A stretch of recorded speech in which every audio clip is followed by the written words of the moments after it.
আগের দিন তো গেট রেডি তোমরা সবাই দেখলে। তো আজ আমি যেসব জায়গায় সাইট সিন করেছিলাম সেসব জায়গাগুলো দেখাবো। তার মধ্যে প্রথমে ছিল অমরাবতী পার্ক।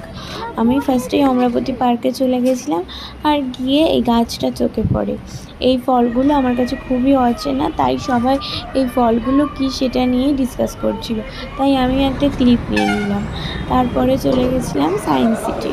আর সায়েন্স সিটি সত্যি বলতে দীঘায় যারা গেছো একবার হলেও এই জায়গাটা ঘুরে এসো।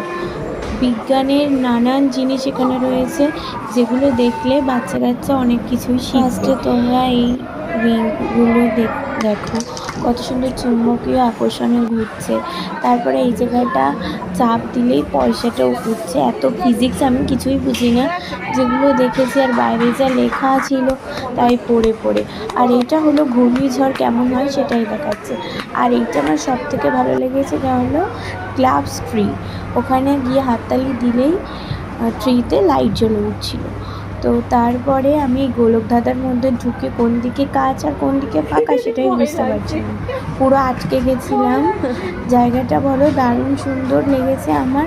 তোমরা একবার হলেও এই সায়েন্স সিটিতে অবশ্যই বাচ্চাদেরকে নিয়ে যেও। এসে চলে গেছিলাম অ্যাকোয়ারিয়ামে, যেখানে যাওয়া আমাদের পুরোটাই ফালতু হয়ে গেছিলো। এই জায়গায় কিছু দেখার নেই, দেখার থাকতো যদি আমাদের অ্যাকোয়ারিয়ামটা খোলা থাকতো, কিন্তু 1 বছর ধরে নাকি বন্ধ অ্যাকোয়ারিয়ামটা।